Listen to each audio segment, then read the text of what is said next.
27 minute দরজার বাইরে দাঁড়িয়ে থাকতে হলো মোহাম্মদ ইউনূসকে। তিলকে তাল বানানোই যেন ভারতের একমাত্র কাজ। কখনো লাফাচ্ছেন, কখনো দৌড়াচ্ছেন, আবার কখনো চিৎকার চেঁচামেচি করছেন, বলছেন আজগুবি সব কথা, দিচ্ছেন নানা বিভ্রান্তিকর তথ্য।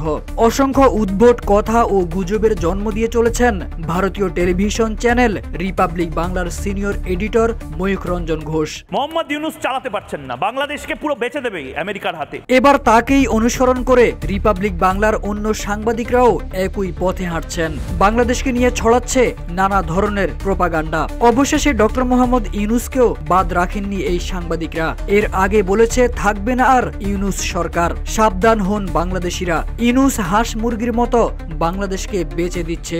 আসলে গলা চিপে রেখে দেওয়া হয়েছে বাংলাদেশে। এবার আবারও সেই ডক্টর ইউনূসের প্রতি আরেক প্রোপাগান্ডা ছড়াচ্ছে এই রিপাবলিক বাংলা। আর এই প্রোপাগান্ডাটি হলো বিমস্টেক সম্মেলনকে কেন্দ্র করে ডক্টর ইউনূস ও মোদির বৈঠক। তারা দাবি করছে মোদির এক ঝলক পেতে ডক্টর ইউনূসকে দরজার বাহিরে দাঁড়িয়ে থাকতে হয়েছিল 27 মিনিট। তবে ইউনূসকে ফিরিয়ে দেননি নরেন্দ্র মোদি। আজ আমি বাংলাদেশের মানুষের হয়ে মোহাম্মদ ইউনূসের কাছে জবাব চাই। ব্যাংককে বিমস্টেক সম্মেলনে ইউনূসের অবশেষে সুযোগ জুটল মোদির সাক্ষাতের। তবে ইউনূসকে হিন্দুদের উপর অত্যাচার না করতে কড়া বার্তা দিয়েছেন নরেন্দ্র মোদি।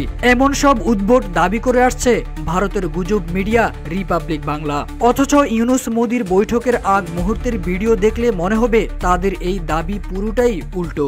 বোকার মতন কেন মোহাম্মদ ইউনূসের কথায় তারা লাফাচ্ছেন? বরং ভিডিওতে দেখা যাচ্ছে মোদি সহ তার সফর সঙ্গীরা বৈঠকের আগ মুহূর্তে ডক্টর ইউনূসের জন্য দরজার অপর পাশে অপেক্ষা করছেন। ডক্টর ইউনূস আসা মাত্রই তারা তাকে তাদের ধর্মীয় রীতি অনুযায়ী প্রণাম করেছে।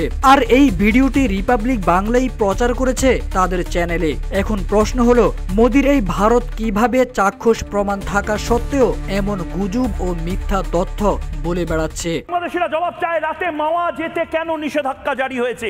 শুধু রিপাবলিক বাংলাই নয়, গত বছরের 5 আগস্ট ক্ষমতার পট পরিবর্তনের পর থেকে এখন পর্যন্ত ভারতীয় বিভিন্ন গণমাধ্যম এক হয়ে বাংলাদেশের বিরুদ্ধে নানা ধরনের প্রোপাগান্ডা ছড়াচ্ছে। অভিযোগ উঠেছে তারা বাংলাদেশের বিরুদ্ধে যে প্রোপাগান্ডা চালাচ্ছে সেটি অত্যন্ত সুপরিকল্পিত। বিশেষ করে রিপাবলিক বাংলা এই বিষয়ে অগ্রণী ভূমিকা পালন করছে।